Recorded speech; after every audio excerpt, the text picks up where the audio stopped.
जय श्री ओम नमः सिद्धेभ्यः। जय श्री ओम नमः सिद्धेभ्यः। जय श्री ओम नमः सिद्धेभ्यः। नमो अरहन्ताणं नमो सिद्धाणं नमो आयर्याणं नमो वज्रायाणं नमो लोये सबसाहूणं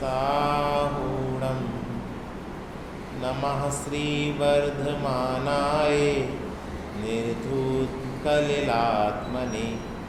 सालोकानां त्रिलोकानां यद्विद्यादर्पणायते। वितरागी सर्वज्ञ देव जयवंत करते। हम सभी यहाँ पर आचार्य समंतभद्र देव के ग्रंथाधिराज रत्नगण शावकाचार्य के माध्यम से अपनी परिणति में राग द्वेष मोह का अभाव और सहज शांति की प्राप्ति के उद्देश्य से सम्यक दर्शन अधिकार के माध्यम से 3 प्रकार की जो मूर्ताएं होती हैं उनमें लोक मूर्ता, देव मूर्ता के स्वरूप की चर्चा कर रहे हैं। पेज नंबर 44 पर सबसे अंतिम की 2 पंक्तियां हैं, वहाँ से चर्चा प्रारंभ होती है। जिन शासन के रक्षक एक एक यक्ष यक्षिणी ही कैसे हो सकते हैं? भगवान के शासन के तो सौधर्म इंद्र से लगाकर असंख्यात देव देवियाँ सभी सेवक हैं। जिनके हृदय में सच्चे धर्म से प्रीति होने से पूर्वकृत अशुभ कर्म निर्जर गया हो, उनका समस्त अचेतन पुद्गल राशि भी देवता रूप होकर उपकार करती है। देवता मनुष्य उपकार करते हैं, इसमें क्या आश्चर्य है। अब कई ऐसा कहते हैं हर तीर्थंकर के एक एक यक्ष और यक्षिणी होते हैं।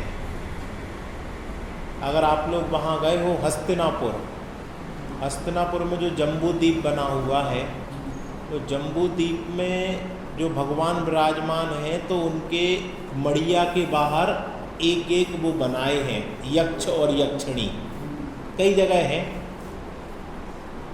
अगर आपने सोनागिर में नंदीश्वर द्वीप देखा हो, ऊपर जो बना है पहाड़ पे, उसमें भी एक एक जो मड़िया बनाई यक्ष और यक्षिणी ऐसे यक्ष बना दिए हैं। तो यहाँ सदाशिव दास जी उनसे प्रश्न करते हैं कि जिन शासन के रक्षक एक एक यक्ष यक्षिणी ही कैसे हो सकते हैं? उनके नाम भी आते हैं। उनका ये कहना है कि भगवान के शासन के तो सौधर्म इंद्र से लगाकर असंख्यात देव देवी सभी सेवक हैं, तो तुम इन्हीं की पूजा क्यों करते हो? यानी इनका उद्देश्य ये नहीं कि ये नहीं है, ये होते हैं, लेकिन जिन शासन की सेवक तो सौधर्म इंद्र जैसा सम्यक दृष्टि भी है और असंख्यात देव देवियाँ सेवक हैं, तो तुम चक्रेश्वरी, पद्मावती, क्षेत्रपाल इन्हीं को क्यों पूजते रहते हो? ये तो मिथ्या दृष्टि में उत्पन्न होते हैं। जिनके हृदय में सच्चे धर्म से प्रीति होने से पूर्वकृत अशुभ कर्म निर्जर गए हों। क्या? जिनके हृदय में सच्चे धर्म से प्रीति होने से पूर्वकृत अशुभ कर्म निर्जरित हो गए हों, उनका समस्त अचेतन पुद्गल राशि भी देवता रूप होकर उपकार करती है। देवता मनुष्य उपकार करते हैं, इसमें क्या आश्चर्य? अरे पुद्गल राशि भी जिनका उपकार करती है। ये कहीं पढ़ा आपने? ये लाइन की पहली बार पढ़ रहे हैं। पहले तो समझ में आया लिखा क्या है। क्या लिखा? ये भगवान के लिए लिखा। क्या लिखा? जिनके हृदय में सच्चे धर्म से प्रीति होने से अशुभ कर्म निर्जर गए हों, अशुभ कर्म तो चले गए, जिन धर्म से प्रीति है उनका समस्त अचेतन पुद्गल राशि भी देवता रूप होकर उपकार करती है। पुद्गल राशि भी उपकार करती है देवता रूप होकर। देवता मनुष्य उपकार करते हैं, इसमें क्या आश्चर्य है। यानी जड़ भी जिनका, यानी धरणेन्द्र पद्मावती मात्र उपकार करते हैं, लोग ये मानते हैं। चक्रेश्वरी और ये करते हैं, ये मानते।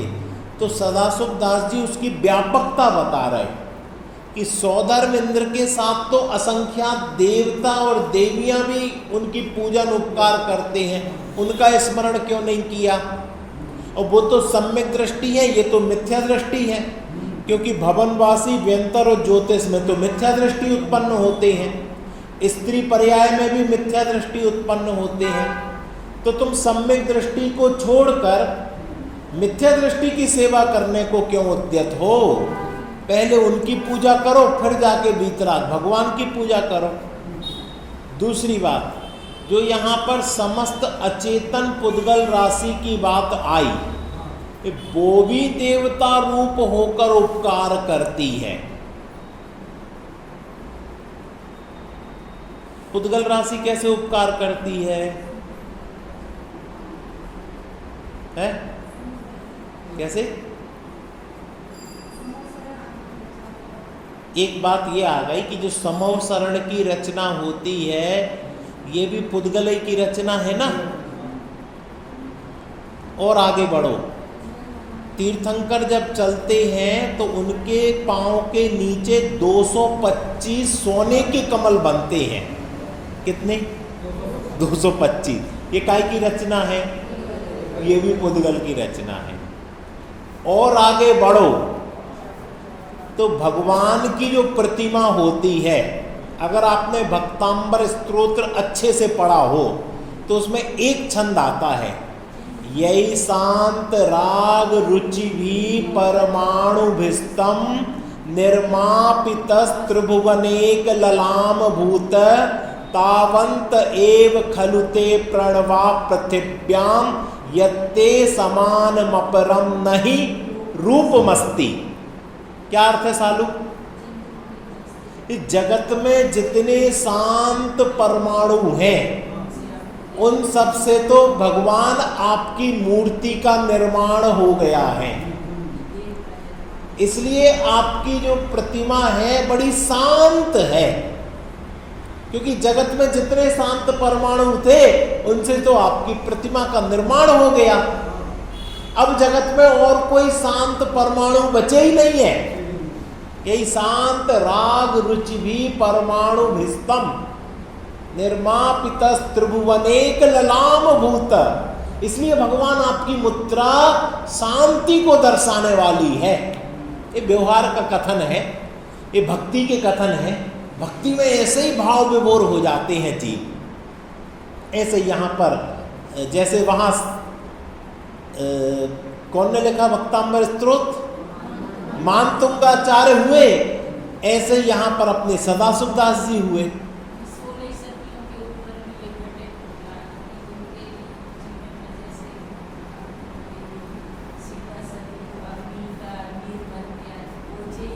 बिल्कुल बिल्कुल। जब पुद्गल भी परमणित हो जाता है भगवान की भक्ति में, तो देवता और मनुष्य उपकार करते हैं, इसमें क्या आश्चर्य है। पर इसमें तुम इतना गिर गए कि उन रागी देसी देवताओं की पूजा करवाने लग गए। भगवान तो एक साइड है, इनकी क्यों? भगवान तो वीतरागी है, वो तो कुछ देते नहीं। ये तो रागी है, ये तो कुछ देंगे। देखो, जैन शास्त्रों में भी ऐसी कई कहानियां हैं कि शीलवान तथा ज्ञानी तपस्वियों के धर्म के प्रसाद से देवों ने आसन कंपित हुए। फिर देवों ने जाकर उपसर्ग दूर किए और अनेक प्रकार के रत्नों से धर्मात्माओं की पूजा की। ध्यान से पढ़ना, क्या हुआ? जैन धर्म में ऐसी कई कहानी है कि सीलवान, कौन? ये याद रखना, सीलवान और ध्यानी तपस्वी, हाँ, इनके धर्म के प्रसाद से देवों का आसन कंपायमान हो गया। देवों ने जाकर उपसर्ग दूर किया, अनेक प्रकार से रत्नों से धर्मात्माओं की पूजा की। पढ़ा? किसने पूजा की? देवों ने पूजा की कि इन धर्मात्माओं ने देवों की पूजा की। ऐसा तो नहीं लिखा? क्या लिखा है सतन भैया? भवनवासी व्यंतर इन देवों ने धर्मात्माओं की पूजा की। ऐसी कथाएं शास्त्र में बहुत हैं, किंतु ऐसी कोई भी कथा नहीं है जहां धर्मात्माओं पुरुषों ने देवों की पूजा की हो। सीता जी का अग्नि का जल हो गया तो फिर सीता जी ने वायु देव की पूजा की, ऐसा लिखा? अग्निदेव की पूजा की, ऐसा नहीं लिखा। इन्होंने सीता जी की पूजा की। कैसी? ये आपका सील, आपका श्रद्धान जयवंत वर्ते। ऐसे अपने पति में भी आपकी जो श्रद्धा जयवंत हो। पद्मावती, चक्रेश्वरी की भी कई कथाएं हैं जहां सीलवंती और व्रतवंती की देव देवियों ने पूजा की। कितना उल्टा हो गया संसार में। पद्मावती और चक्रेश्वरी ने सीलवंतों की पूजा की, व्रतवंतों की पूजा की, किंतु ऐसा कहीं नहीं लिखा जहां सीलवंती और व्रतवंतियों ने जाकर किसी देवी देवता की पूजा की हो। लेकिन अब क्या हो गया कि जो सीलवंती हैं वो जाकर उनकी पूजा करने लग गए। अरे वो तुम्हारी पूजा करेंगे, बेदास उनके भी भाई। जो अपने स्वरूप पर श्रद्धानी है उनकी वो आके पूजा करेंगे और अपन उनकी पूजा करने लग गए। इसलिए ये पंचम काल बड़ा खोटा काल है। इधर बीतरागी सर्वज्ञ को छोड़कर रागी देसी देवी देवताओं की पूजा करने लग जाते लोग, और कहते बुरा तो नहीं मानोगे, क्योंकि लोग कहते साहब आप व्यक्तिगत नहीं कह रहे, हम अपने दोष निकाल रहे हैं। साहब यहाँ बैठा कोई व्यक्ति किसी देवी दहाड़ी की पूजा तो नहीं करेगा, उनके पीछे तो नहीं लगेगा, लेकिन अब बता दें हम भी बीतरागी देव को छोड़कर किसी और के फॉलोअर्स हो जाते हैं, किसी व्यक्ति विशेष के फॉलोअर्स हो जाते। हमें और किसी की बात नहीं सुहाती, हमें आचार्यों की बात नहीं सुहाती और हम व्यक्ति विशेष के पीछे लग जाते हैं। क्या ये यहीं तक तो नहीं जा रहा? वो व्यक्ति विशेष तो बीतरागी देव की बात कर रहा और तुम बीतरागी देव को एक साइड रख दो और उस व्यक्ति के पीछे लग जाओ। ये भी ग्रहित मिथ्यात्व में नहीं जाएगा? ये विचार रखना। हमें मनुष्य भाव बड़ी दुर्लभता से मिला है और इस दुर्लभ मनुष्य पर्याय में हम कहाँ स्लिप हो जाएं और किसके पीछे लग जाएं। इसलिए मूल से जुड़ने की प्रेरणा दी जाती है। हम किसी से ना जुड़े, हम तो मूल से जुड़े, हम तो आचार्यों को पढ़ें, हम तो वीतरागी भगवान को देखें। गुरुदेव श्री ने अपने पूरे जीवन काल में किसी व्यक्ति के पीछे नहीं लगे, वो आचार्यों के पीछे लगे और आचार्यों के मूल शास्त्रों पर ही उनने स्वाध्याय का केंद्र बनाया। ये हमें उनसे प्रेरणा मिलती है। आज तक उन्होंने एक शब्द नहीं लिखा अपने हाथ से, ना कोई शास्त्र बनाए, लेकिन उनके कहे हुए शब्द शास्त्र बन गए। फिर भी वो ये प्रेरणा देते हैं कि भैया मूल से जुड़ो। अगर मूल से नहीं जुड़ना उनका उद्देश्य होता तो काय को हजारों शास्त्र छपवाते। वो बैठते भी थे, जब दान की घोषणा होती थी तो इसलिए बैठते थे कि ये जो राशि आएगी इससे समय सार छपेगा और हर व्यक्ति के हाथ में समय सार पहुंचेगा, आदमी मूल से जुड़ेगा, आचार्यों को पढ़ेगा। लेकिन फिर धीरे धीरे धीरे धीरे हम देवी दहाड़ी के पीछे तो नहीं पड़ते, पर हम और किसी के पीछे पड़ गए। तो इसलिए अपनी भूल निकालना। देखो स्वामी कार्तिकेय ने भी कार्तिकीय अनुप्रेक्षा में लिखा है 319 और 320 नंबर की गाथा। क्या लिखी? णय को विदे दिलक्षी नको विजीवस्य गुण दियो वयारम ओवयारम अवयारम कमपि सुहासुहम गुणदी भक्ति पूज्यमाणो विंतर देवो विदेति जदि लक्षी तो किं धम्मं कीर्ति एवं चिंतेहि सदेठी। अर्थ पढ़िए क्या लिखा है इसका, पढ़ो, आप पढ़ो।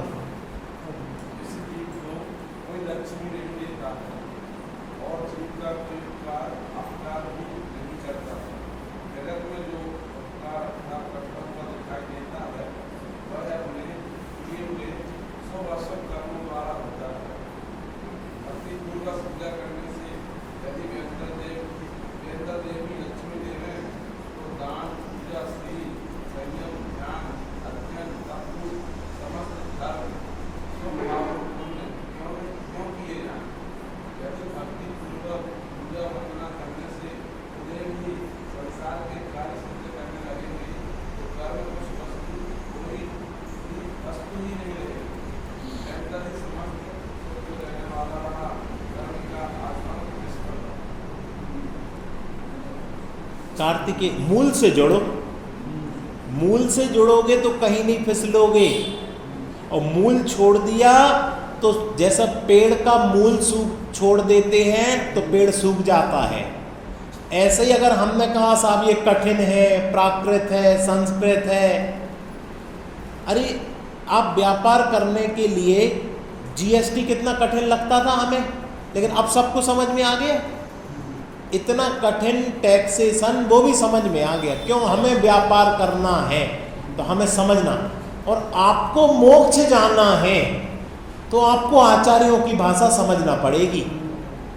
और अगर मोक्ष नहीं जाना तो जैसा चल रहा है चलने दो, कोई दिक्कत नहीं। अगर सुखी नहीं होना तो जैसा चल रहा चलने दो, और अगर सुखी होना है तो मूल से जोड़ो। आचार्य कभी भटकने नहीं देंगे। क्या कहा? कार्तिकेय स्वामी कहते हैं कि इस जीव को कोई लक्ष्मी देता नहीं देता है। हमें लक्ष्मी कौन देता? ग्राहक देते। लक्ष्मी कोई नहीं देता। और जीव का कोई उपकारक और अपकारक भी नहीं करता। हमें लगता इनने हमारा अपमान कर दिया, इनने हमारा अपयश कर दिया, इनने हमारा धन छीन लिया। कोई धन छीन सकता आपका? बब्बे भैया, वो छापा पड़ जाए इनकम टैक्स का और 1 लाख 2 लाख 50 लाख की वो निकाल देवे बाकी, और रिश्वत लग जावे, तो उनने तुम्हारा धन छीना।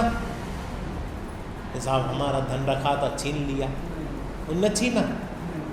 किसने छीना? जीव का कोई उपकार और अपकार भी नहीं करता।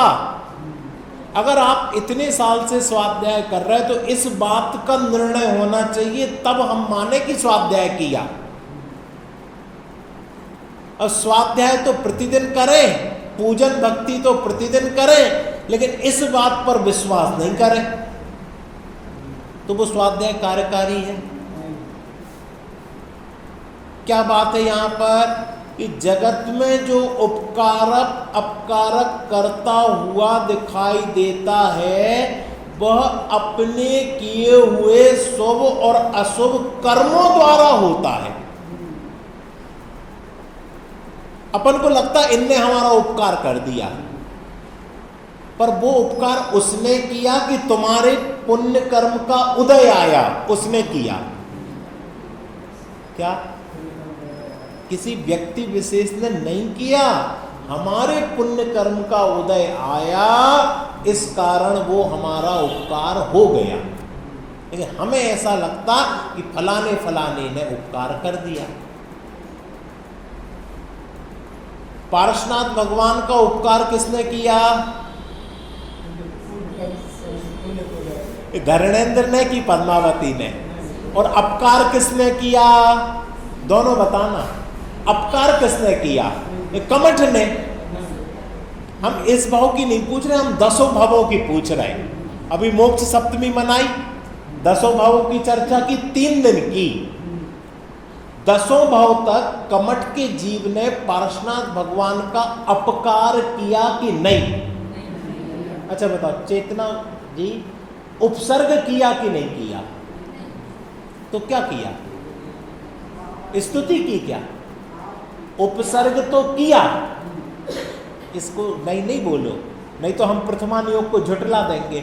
उपसर्ग तो कमठ ने किया। क्या? उपसर्ग तो किया, लेकिन उपसर्ग करवाया किसने? हमारे अपयस नामक की कर्म के उदय ने, हमारे अंतराय कर्म के उदय ने, हमारे पाप कर्म के उदय में।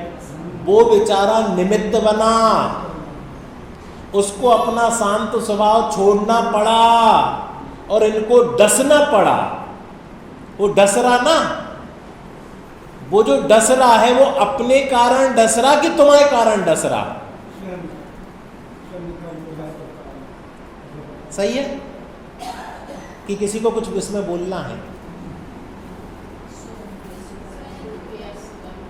अब देखना, हमारा एक्सीडेंट सामने वाले ने कर दिया, वही बात पुरानी।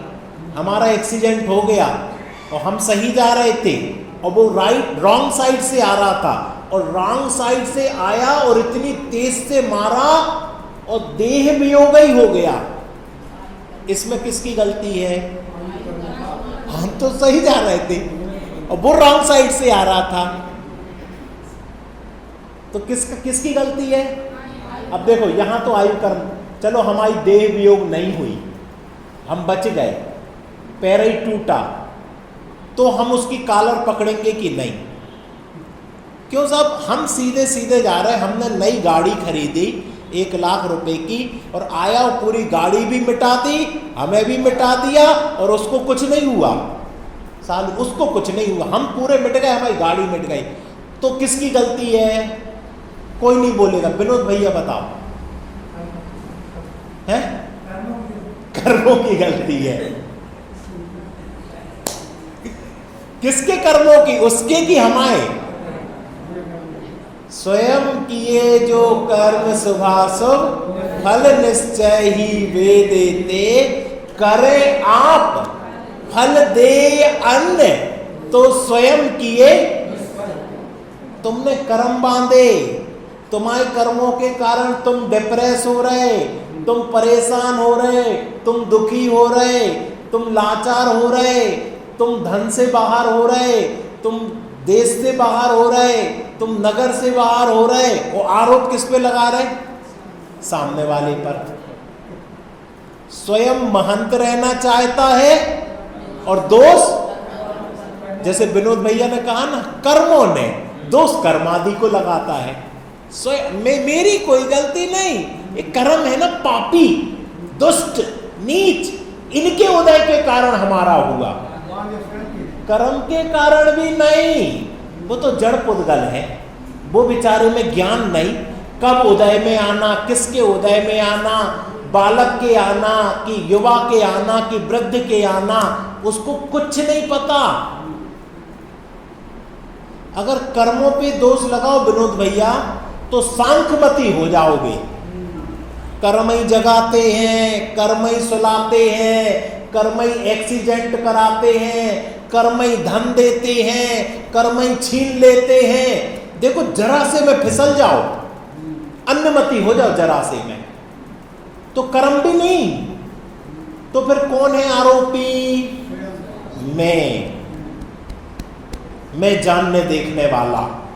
मैं जानने देखने वाला अपने जानने देखने रूप स्वभाव में नहीं रहा और कर्म के उदय में रागी द्वेषी मोही होकर मैंने कर्म बांधे, और अब कर्म का उदय आया तो मैं जानने देखने वाला नहीं रहा और अपनी डेढ़ अकल, अपनी बनिया बुद्धि, अपनी चतुराई फिर लगाई और फिर सामने वाले को दोष दिया या कर्मों को दोष दिया या काल को दोष दिया और स्वयं महंत रहना चाहता है। और 100% गलती किसकी है? स्वयं की। यह है समय सार का सार।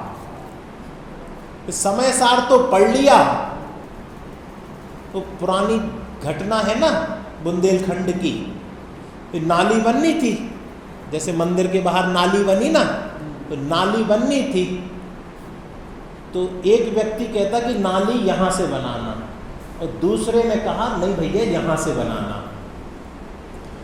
पंच आ गए, पुलिस आ गई, सब पंच आ गए, सब आ गए, सबकी सुनी, सबकी बात सुनी, यहाँ सुन, भाई की बात सुनी, पड़ोसी की बात सुनी, सबकी सुनी कि देखो हमने सबकी बात सुन ली है, 2 घंटा सुनी है, क्या हमने सबकी सुनी, लेकिन नाली तो जहां से हम कह रहे वहीं से बनेगी। तो उसने सबकी सुनी क्या? ऐसे ही हम समय सार पढ़ते हैं, नियम सार पढ़ते हैं, पूजन भी करते, प्रक्षाल भी करते, श्रावकाचार भी पढ़ते, प्रथमान योग भी पढ़ते, भक्ति भी करते, सब करते, लेकिन हमारी कोई गलती नहीं है, इनकी गलती है, नहीं तो कर्मों की गलती है, नहीं तो उदय की गलती है, नहीं तो काल की गलती है, हमारी कोई गलती नहीं। आचार्य क्या कह रहे हैं? क्या कह रहे हैं आचार्य? कि भक्ति पूर्वक पूजा करने से यदि व्यंतर देव ही लक्ष्मी देवें तो तुम्हारा दान, पूजा, शील, संयम, ध्यान, अध्ययन, तप, समस्त धर्म शुभ भाव रूप पुण्य क्यों किए जाते हैं? तुम तो बस व्यंतर के पीछे लग जाओ और उसी को करो, सब वही देने वाला है, तो तुम ये धर्म के काम, पुण्य के काम क्यों करते हो? यदि भक्ति पूर्वक पूजा वंदना करने से कुदेव ही संसार के कार्य सिद्ध करने लगेंगे तो कर्म कुछ वस्तु ही नहीं रहेगी। क्या कर्म कोई वस्तु? कर्म खत्म। व्यंतर ही समस्त सुख को देने वाला रहा, धर्म का आचरण निष्फल रहा। व्यंतर ही सब धर्म दे रहे हैं तो अब धर्म करने का कोई काम ही नहीं है। ये किनके लिए? जो व्यंतर को मानते हैं, उन्हीं की पूजा में लगे हैं, उन्हीं की अर्चना में लगे हैं, तो अब वो भगवान की अर्चना क्यों करें? जब यही सब कुछ हमें दे रहे हैं तो हम आगे क्यों किसी से कुछ कहें? तो वो सब कर्म भी निष्फल हो जाएगा, भगवान भी निष्फल हो जाएंगे, वीतराग रूप धर्म भी निष्फल हो जाएगा। भावार्थ, जगत में इस जीव का जो देव, दानव, देवी, मनुष्य, स्वामी, माता, पिता, भाई, मित्र, स्त्री, पुत्र, त्रयंच, औषधि आदि जो उपकार या अपकार करते हैं सो सभी अपने द्वारा किए गए पुण्य कर्म और पाप कर्म हैं। एक व्यक्ति को अभी यहाँ पर बहुत इन्फेक्शन हो गया, बहुत बड़ा इन्फेक्शन, उसके लिए उसने एक दर्द की नॉर्मल गोली खाई, काय के लिए? कि हमारा असहनीय दर्द दूर हो जाए। वो जो नॉर्मल गोली खाई तो पूरे शरीर में इन्फेक्शन और हो गया और इतने बड़े बड़े फौले हो गए। अब बताओ वो गोली उपकार करती है कि अपकार करती है?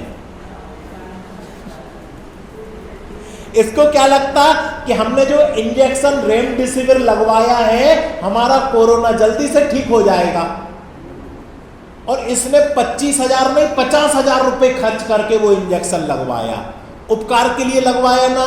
लेकिन क्या हो गया कि जिंदगी भर को वो जो इसने कार्टिसोन ड्रग लगवाई, शुगर की बीमारी हो गई, डायबिटीज हो गई। अब बताओ वो औषधि, इसमें लिखा ना औषधि उपकार करती है कि अपकार करती है? बोलो। तुम सोच रहे कि औषधि उपकार करेगी तो जल्दी से इंजेक्शन। लोगों ने बताया क्या किया, उनको कोरोना नहीं हुआ था तो उनने भी 6-6 इंजेक्शन ब्लैक में लेके रख लिए। बाद में बताए लोगों ने कि हमने तो 3 इंजेक्शन रख लिए। क्यों भैया क्यों रख लिए? कभी हमें हो गया तो, नहीं मिले तो हमने तो रख लिए। उस समय उनको भगवान याद नहीं आए और भगवान आत्मा याद नहीं आई।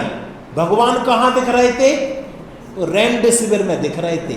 यही बचाएगा मुझे, हॉस्पिटल में बेड ही हमें बचा लेगा। इसलिए काश हमें एक बेड मिल जाए, और बेड मिल गया तो बाद में क्या पता चला कि जितने हॉस्पिटल में अंदर थे वो ज्यादा निपट गए, और जो अपनी शुद्ध सात्विक औषधि लेकर भाप ले लेकर घर में रहे, शुद्ध सात्विक भोजन करते रहे, उनका बाल भी बांका नहीं हुआ। और जिनने सोचा कि हमें बेड मिल जाए, वो बेड तो मिल गया लेकिन बाढ़ ऐसा था कि पानी नहीं मिला पीने को, ऑक्सीजन नहीं मिली, और बिना ऑक्सीजन और पानी के निपट गए। बताओ हॉस्पिटल हमारा उपकार करती है कि अपकार करती है? हमें लगता कि ये तीर्थ बचा लेगा, तीर्थ बचा लेगा तो फिर दूसरा तीर्थ क्यों बना रहे? समझ गए? अगर ये तीर्थ बना लेगा तो ये तीर्थ क्यों बना रहे हो? कि भैया ना वो तीर्थ बचाएगा ना ये तीर्थ बचाएगा। जिसने इस तीर्थ को नहीं देखा उसको कोई नहीं बचाएगा।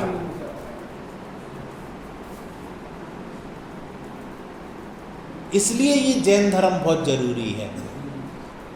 2 मिनट अपने इस तीर्थ की साधना करते हैं।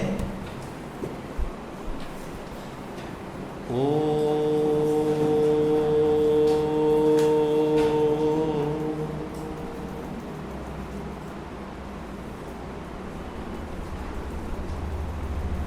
ज्ञायक शाश्वत तीर्थ है।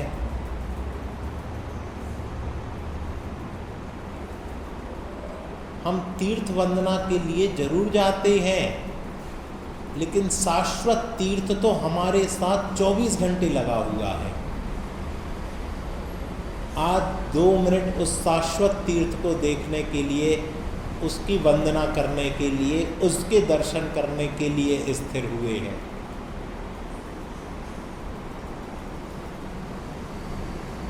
ज्ञान स्वरूपो हमारे तीर्थ में ज्ञान ही भरा है। ज्ञान से भगवान बने हैं, ज्ञान के भगवान बने हैं। ज्ञान से भगवान को देखो। ज्ञान स्वरूपो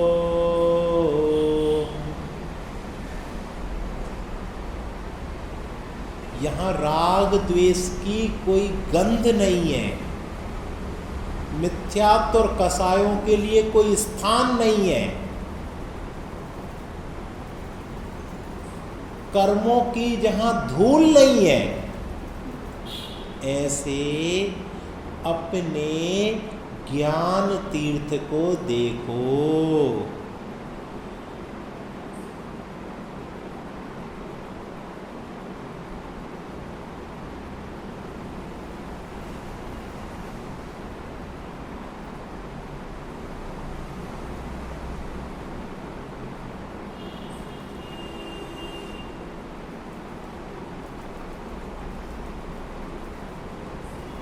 ज्ञान को ज्ञान में स्थित करो, उपयोग को उपयोग में स्थित करो।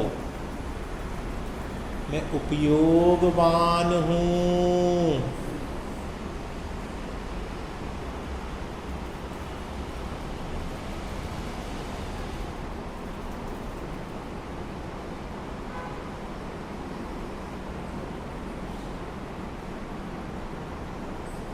चैतन्य स्वरूपो हम। मेरे ज्ञान तीर्थ में चेतना का संचार निरंतर चल रहा है। बाकी सारा संसार अचेतन है, मेरे लिए तो मैं ही चेतन हूँ।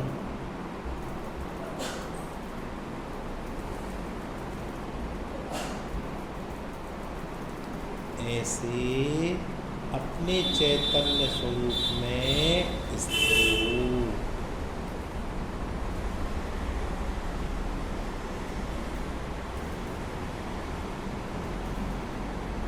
मेरा पर से कुछ भी संबंध नहीं, ना देह से, ना कर्म से, ना राग से, ना रिश्ते नातों से।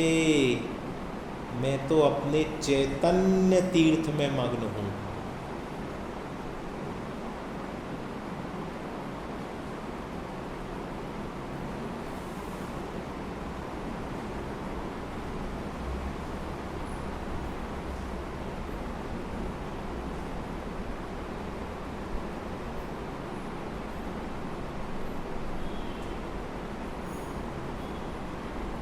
निरंतर ऐसे ही अभ्यास द्वारा अतीन्द्रिय आनंद का झरना झर जाएगा। सहजानंदी शुद्ध स्वरूपी अविनाशी मैं आत्म स्वरूप। सहजानंदी शुद्ध स्वरूपी अविनाशी मैं आत्म स्वरूप। सहजानंदी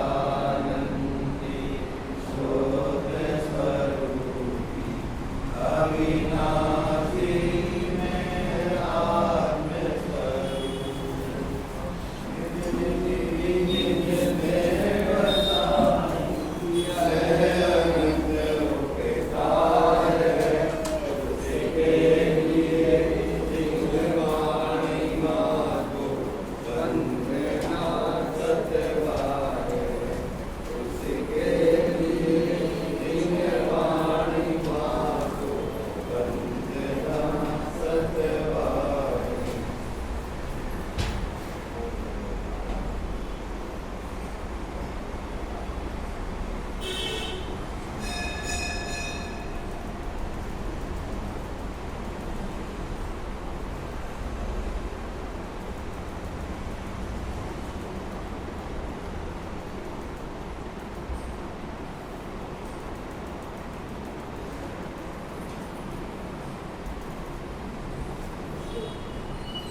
बोलिए द्वादशांगमय जिनवाणी।